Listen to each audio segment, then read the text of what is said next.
Bonjour fidèles internautes, bonjour, je vous aime tous. Ezali Wabino Sephora Kings. Il y a Tindika TV, Mikolo pour la retrouver ngai na Tindika TV pour s'abonner et c'est juste votre bêta Tindika TV pour cause d'informations ezali précises, réelles na Tindika TV. Je vous aime tous. Tindika TV, number one.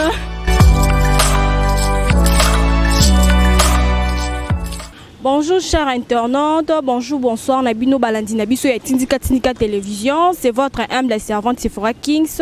Merci pour la fidélité, vous allez toujours collaxer la carte, il y a 6 internautes, il y a Tindika Télévision. Bon, continuez que vous allez on a pour Nabiso, biso peut toujours on a pour Nabino pour la servir bino, n'enge bon message toujours pour la coyer Nabino toujours d'informations, na carte il y a Tindika Télévision, na pesi bambote na ba kolo chaîne, na combo ya papi Kelina Revin qui sombe, na zalinga mokote, na zalina invité nangai au boko découvrir calamité et moka ko akosa la présentation caméra fonga mapona oyambaye déjà. Bonjour papa langai. Bonjour madame. Balandi ya Tindika Télévision bako zo moi présentation na part na yo. Oui, comme on a Ezekiel Poyouampoi, je suis entrepreneur, serviteur de Dieu, prophète de surcroît. Et voilà pour la petite présentation. Merci prophète Ezekiel. Moi namboka prophète Ezekiel tokoko beta moi lisolo ya moko ya pasteur o bazali reconnu awa l'évêque pasteur Mukuna to sili ko mona procès na et sili ko sala malgré sili ko sala en huis clos les samedis auto les cas mais to sili ko mona été ba sili ko loba été ba vidéo wana et sili ko zala ba montage parce que l'évêque Pascal avait montré nzoto na ye mais ba sili ko constater azali na ba tatou na ba nzoto na ye mais le monsieur azaki na vidéo azali na ba tatou te to kokozo par rapport à la vidéo les acquis montage les allés avec Pascal Mukunate. Ce qui est vrai, je ne sais pas ce qui n'est pas Nabino ou ailleurs, que dans tous les sens, makamana c'est montage. Zomona. Et zala kindengwana tolo lengwana tezaka montage dans le but il y a ko nuire mutu. Il y a osala mutu mabe. Zomona. Donc nous avons tous appris jusque-là, toi on a prévu parce que le procès est à huis clos, que le pasteur aurait présenté poitrine naïe, Monique Azagi na tatouage, par contre que Mouto Azana Katia vidéo na tatouage. C'est déplorable. Il y a un très grand travail qu'il faut ça na Katina Batu. Motema Moutou Sorezama B. Et ils sont capables de faire ça. Tu vois, et surtout bateau utilisateurs il y a des réseaux sociaux. Et puis ils ont des bateaux qui ont basé leur vie, qui ont fondé leur vie. Kaka na esprit à nuisance, ko nuire bateau. Ne pensez pas que tous ceux qui se disent dans les réseaux sociaux, finga ki mutu, publier ki mutu boye, loba ki bopo na mutu, c'est forcément vrai. Il y a des vérités, il y a des mensonges. Mais la grande partie, ce sont des mensonges. Pourquoi? Parce que les gens qui font cela, ce sont des gens qui sont animés d'un esprit mauvais. Parce que je te dis, je ne crois pas qu'une personne soit animée d'un bon esprit à revendre bobandi ko fomenter montage moko tour ya mosala nzambe. Non, je ne pense pas. Donc ce qui est vrai, je crois que à la limite ceux qui ont tombé la vidéo en ndengwana ou effacer en haut. Mais quand quelqu'un a animé un esprit à nuisance, donc à nuire, à détruire, à déstabiliser témoignage. Donc ce que je veux dire, na bateau job ya nuisance. Oui, tout ça ils font partie. Bateau bazanakati ya job wana nuisance. Boyeba qu'il existe un Dieu quelque part. Dieu est juste. Mensonge qu'il avec beaucoup de pression. Mais la vérité finit toujours par triompher. Donc ça ne sert à rien de prendre, d'animer son cœur de méchanceté pour nous nuire Moutou. De sur quoi Moussaï Nanzambe, Oyo Azali leader d'opinion, Azali éducateur à masse, Azali père d'une famille, Azali père encadré à Batubele. Donc ce sont des choses qui sont déplorables et Zabiloko toujours condamné avec toute énergie dans notre pays. Je sais que le Dieu qui a appelé son serviteur dans son service, d'une manière ou d'une autre, a bien justifié. c'est tout ce que je peux dire en rapport na dossier ya Ndekonabiso Thomas Nanzambe évêque Pascal Mukuna. Voilà, merci. Merci l'évêque, merci Molamboka, prophète Ézéchiel. Molamboka, to beta moli solo ya libaliwa o ezali ko salama to ezali causé ces derniers temps na présidence. Peut aussi comme on a un juge président o ezalaki ko sala partie na ba procès et o ezali ya 100 jours asili ko tika biso subitement karaboé asili ko tika biso to ko zo moi message no par rapport ya liwa na. Bon, par rapport d'abord à l'Iwa et la présidence de la République, c'est inquiétant. Ils ont inquiété tout le monde, ils ont inquiété le peuple congolais. Et nous, en tant que tel, nous prions Dieu que fléau et s'arrêter. Parce que ça m'a lamouté, ça va perdre moko yo. Ils ont choqué mingi, tu vois. Les ali, papa, père de famille, mère de famille, des gens issus de famille. Et Bazoukou Farah raboyé comme des chiens, comme des agneaux qu'on est en train d'abattre dans un abattoir. Et Zabiloko yo tozo qu'on déplorait mingi, mais tozo sambelanzambe que ces fléaux là s'arrêtent. Donc que ces fléaux là. Ils disent que ce sont des poisons, il y a des esprits qui ont été empoisonnés. Oui, c'est ce qui s'est dit dans la cité. Mais nous avons entendu le porte-parole du chef de l'État qui a parlé de Covid-19. Alors, je ne vais pas trop marteler sur ça. Le porte-parole du chef de l'État a parlé, donc c'est lui la voix autorisée.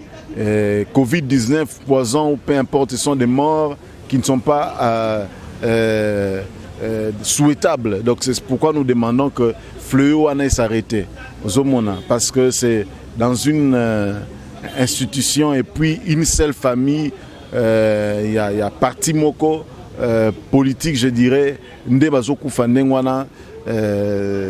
ça donne un peu des sujets de réflexion, même si c'est Covid-19 là, mais je crois que ce Covid-19 là est en train de travailler avec une grande méchanceté.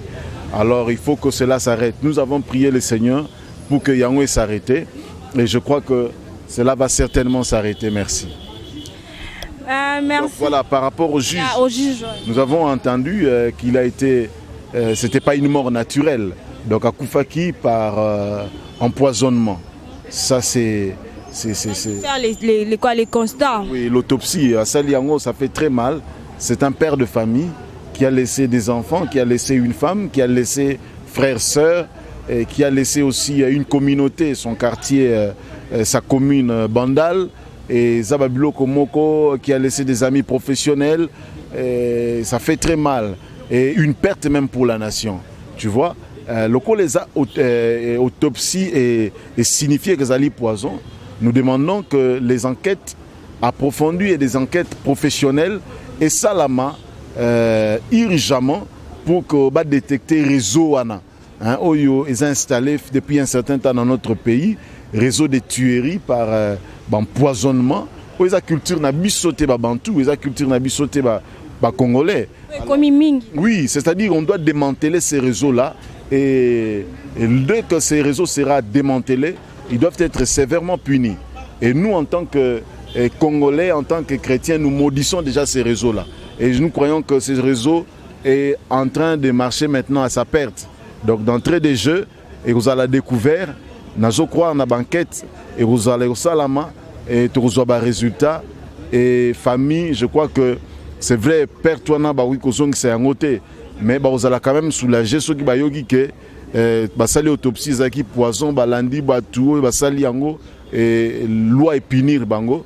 Et voilà, donc c'est ce que je peux dire. Mais ça m'a très déplorable. Il faut et salama, nakatia, avec beaucoup d'urgence, banquette professionnelle pour détecter réseau, il y a tuerie, il y a bateau bazo côtier, bateau le na abattoir. Moi, l'évêque Ézéchiel, le prophète Ézéchiel, et quand ça l'appelle moi, Bobangi, na batu, surtout juge, surtout pour aussi comme on a été basile pour remplacer le président Jijo Asili Kotika Biso, Togo le baba Marwana, empoisonnement, et quand ça peut kobanga la juge, surtout bakoluka batsa, tope ba obazwami na kati ya procès à 100 jours. Non, ce qui est vrai, certes. Je crois que ça a mis un objectif à Robangisa. C'est une intimidation, mais je crois à la justice d'aujourd'hui. Ce n'est pas la justice il y a Tangwakala. Oyo plutôt et comme motiver ba juge ba ko sangana ba la batumoko pour ba la face na pression wana ya intimidation ba la face na pression wana ya tyrannie, enfin ya ko mettre bango à genoux parce que baza au-dessus il y a mis bé côté baza au-dessus la loi est au-dessus de tout le monde. Donc je crois que oyo continuer motiver bango et stimuler bango, et je crois que ba sala musana bango avec beaucoup de rigueur ba ko épargner autour na bango ba certaines légèretés et puis si peu bango peut mailler, je crois. Donc c'est ce que je peux dire. Les intimidations moko c'est un coup de pied dans l'eau. Donc ça les logos moko te changer logo te par contre que changer sous figure il y a justice nabiso. Moi je dis que la justice élève une nation. Ce n'est pas facile. Mboko et mesana qui n'a impunité na degré zéro. Mboko yo et mesana qui n'a impunité lokola bazo pe mayango lokola to pe maka ozomona. Mais les lois justice il y a pour na et balayer impunité wana. Donc il faut considérer que les première victime, il y a combat, il y a impunité dans la justice. Le juge va tomber dans le combat, dans le champ de bataille. Que Dieu soutienne leur famille. Je présente aussi mes condoléances à la famille de notre excellent juge d'heureuse mémoire, Nzambe Azanaye, et puis Nzambe Azanali Botanaye plutôt, je disais. Donc c'est ça. Parlons de l'état de droit, aussi comme on a été à la Cour constitutionnelle, et que c'est un gouverneur du Congo central a démissionné. On a mis message à la Cour constitutionnelle c'est un gouverneur du Congo central. Oui, j'ai suivi ça, j'étais dans la voiture, nayo kiango, mais na landela kiango pena mingité, mais donc quand la Cour constitutionnelle décide comme ça, je crois que Naoki les décisions salemi, mais observons, voir, Roland Lango dessus, on a bien peut-être que Narosa a plus de lumière, parce que Naoki ont en passant dans la voiture, et puis et voilà, donc tout à l'heure, vous posez une question, Yango, donc Naza vraiment la maîtrise autour du sujet.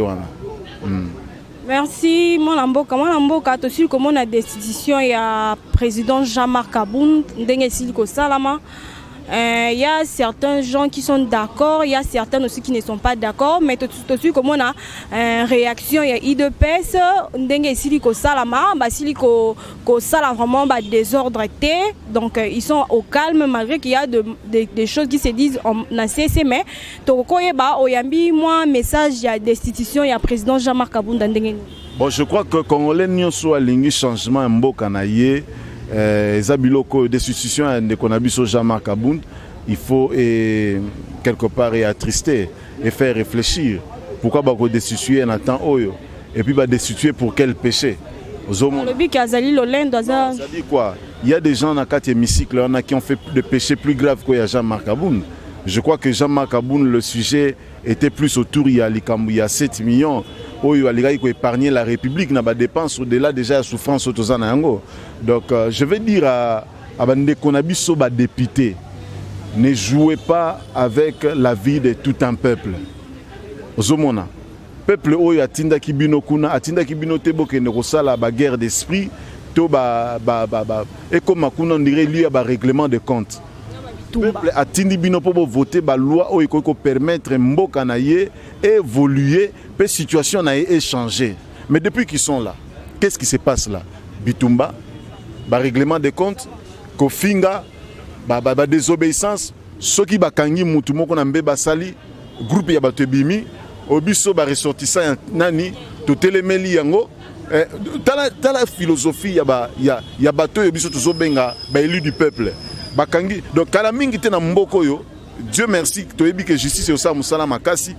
Donc à l'heure tozo kende jum suba okanga kuluna bo ba ressortissa ba kuluna ba bimi biso ba descendre ba kuluna to ya maître X to lobi ke te botika kuluna wana, mais c'est ce qui se passe. Bakanga rebelle bo ba ressortissa ba bimi bakanga mutu bo ba ressortissa ba bimi basala bo ba ressortissa o ba tu ya groupement tel to sepelite non. Nous le peuple ne nous a pas donné ce mandat là pour aller faire de telles choses.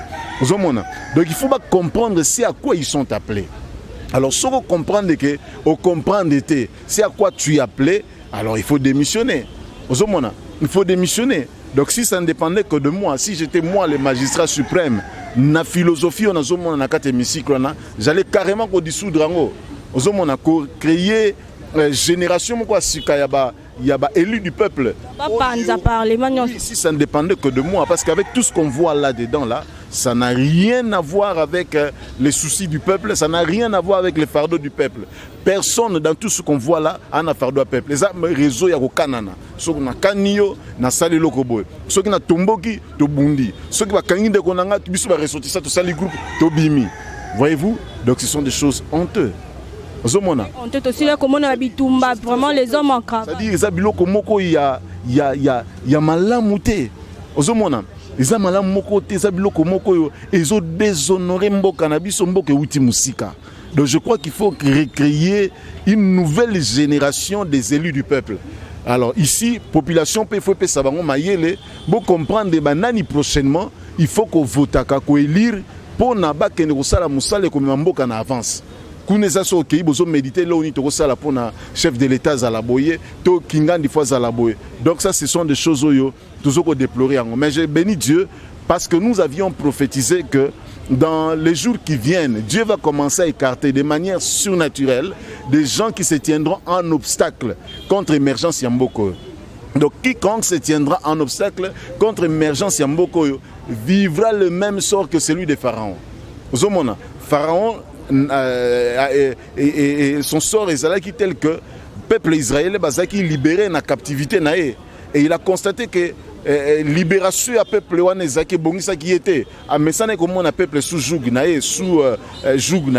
Alors qu'est-ce qu'il a fait pour chasser bango pour à l'occasion de bango? Qu'est-ce qui lui était arrivé? C'était Maïne Moutemela qui est alors bateau nyonso Nathan Lokola Oyo Akoluka, ozala député, ozala politicien, ozala nani, tu voudras t'élever contre l'émergence ya mboko yo Congo. Naebisio que ce qui est justice est au salangote. La justice est surnaturelle de Dieu et qu'on écarte. Je crois que tout le monde a battu belé. Comment est-ce que Dieu lui-même est en train de les écarter? Alors, point de besoin, parce que moi, quand je vois tel problème, tel azan likamboye, je comprends que c'est un travail de Dieu. Parce qu'il y avait beaucoup de barrières, il y avait beaucoup de crocs à jambes. Ils ont bateau, ils ont une méchanceté, qui ne veulent pas voir les pays émerger, qui ne veulent pas voir les pays se développer. Donc je crois que il y a Congo, ils ont merci mon amboka to komi koshite na message asuka to sija suka to ko lobela to sili comme on a été tata ekolo message ici ko le kaete ba activité ou quelque activité et si la kozonga mais moi constant ezali été ba mort ezali toujours ko salama mais to sili comme on a message ici ko le kaete ba si la kozongi ça ba activité ba terrasse ba école ba biloko ezali ro kangama et si la kozonga to koko vraiment makanisi na yo par rapport nango. Bon, peut-être pour que Makambo circule, il y a des gens qui ne vivent que de petites commerces, entreprises nabango bakria où ils ont les lots fermés. Je dirais que les appels ma bête ceux qui babilo koloko la église nini comment on appelle ça, des boutiques, des débits de boissons pour certains qui ne vivent que de ça et zonga. Pour permettre de vivre. Peut-être qu'il faut les gouverneurs à réfléchir vraiment à fond sur des mesures. Le lengeni y a encadrer des mesures d'encadrement. Il y a des choses qui permettre de le zonga. Il y a des salles de funérailles. Donc moi, à vie, je préfère que ça late. Ozomona lelo, moi esprit de mort est longo. Est-ce que vous avez esprit de mort mingi? Pourquoi? Parce qu'il y avait des funérailles, une maison après l'autre, qu'on n'a pas fini, salle de funérailles. De moins en moins, la salle de fête, comment va disparaître? Et comment va salle de funérailles? Et le commerce les plus rentables, ils ont payé sa salle de funérailles.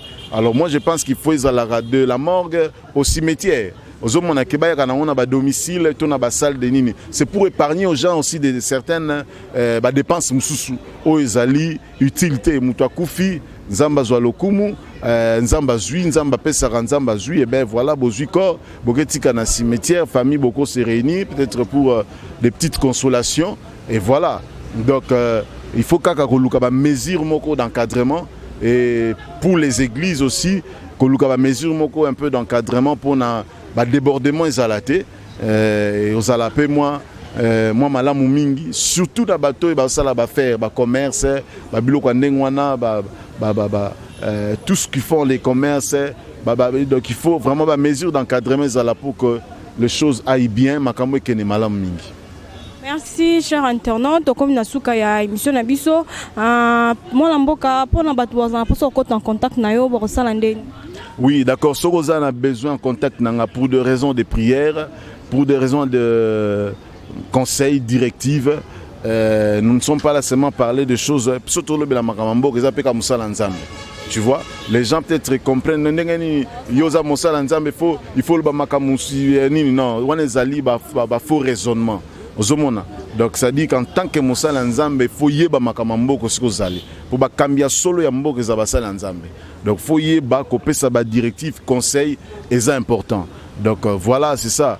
Pour les besoins de prière, tu as un problème, tu as une maladie incurable, une situation qui dérange outrageusement vinayo, solution tu as dépensé tout ce que tu avais entre les mains des médecins, tu as besoin de la prière, l'offrande de tozo sengezaka foi na yo, ce que tu es foi, quand tu appelles, tu recevras ta solution. Donc contactez-nous dans plus 243 82 00 56 610 plus 243 82 00 56 610. C'est le même numéro na utilisé rata na zana poto sur benga numéro oyo rozwanga na WhatsApp. Donc benganga anytime, nous sommes le serviteur du peuple. Nous sommes là au service du peuple. C'est pourquoi tu réduisons moins le protocole pour nous permettre certaines personnes bazana accès et pas une abus pour la solution il y a un problème na bango. Bambote opesa. Oui, ngai sumutuluko nga so na pesi mbote na obosa ne belé alors mabako ebeta mamingi.